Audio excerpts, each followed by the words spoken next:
Right, today we got this double deep colony that's really strong. We are going to do a split on it. So we're gonna turn this, we're just gonna take this box, set it right back over here on this corner, and then we're gonna go through it, find the queen, and then we'll wait about 4 or 5 hours, come back this evening, put a queen in. And basically, I'm hoping these guys haven't swarmed. If you take a peek behind, you can see the field of dandelions that's erupted. And I know a week and a half ago, this colony was already pretty heavy. So each box, when it gets split, is gonna get a single. Is gonna get another box right on top of it. And we'll have them build that out for the honey flow. So that's it. So we had a feeder on here that's, I'm sure, is empty. We're gonna take that off. Whoops. A little smoke.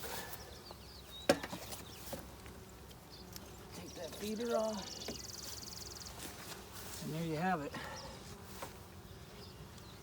Lots of bees, lots of bees.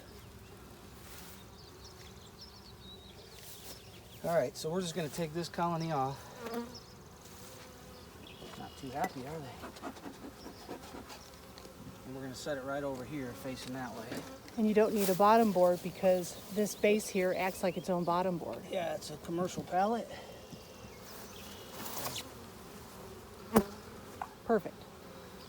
All right, so we're just basically gonna go through this colony now and look for our queen. So for right now, what we'll do is probably put the lid on top of that one.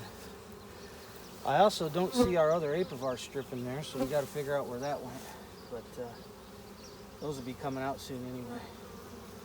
So that's where we're at for right now. We'll be looking for the queen. All right, so we found the queen in the top box that we moved over here. So she was on like the 4th or 5th frame. That actually made things very easy. My wife and I tag teamed this. So what we did is I looked for her on a frame and I handed a frame to her. And actually, there's a reason why you want to do that. 2 eyes are better than 1. I actually handed a frame to her, and I'm pretty good at finding the queen. She's really good at it. And I didn't see the queen. She found the queen for me. So basically what we did is we just left the queen in this box. There were 10 completely drawn out frames.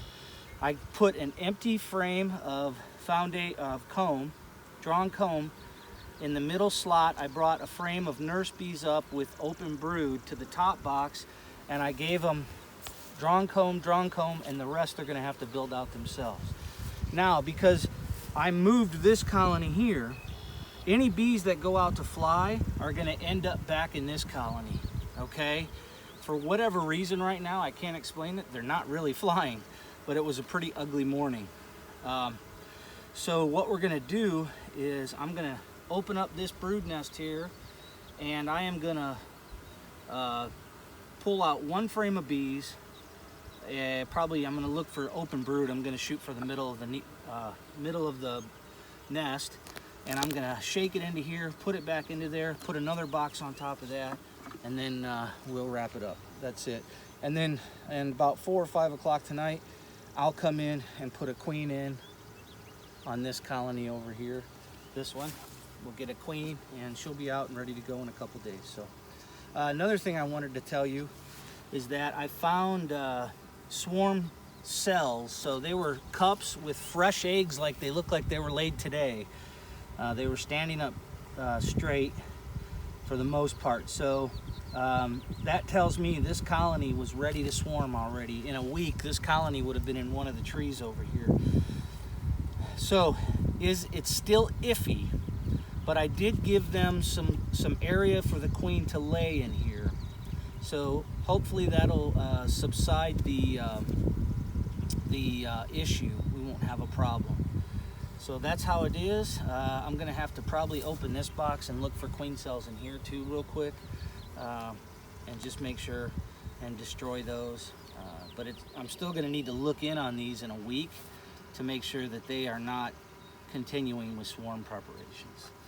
So hopefully this will do it. If they were farther along, then what we're doing right now with this simple split would probably not work. And like I said, it's still a little iffy. but I think we're gonna be okay.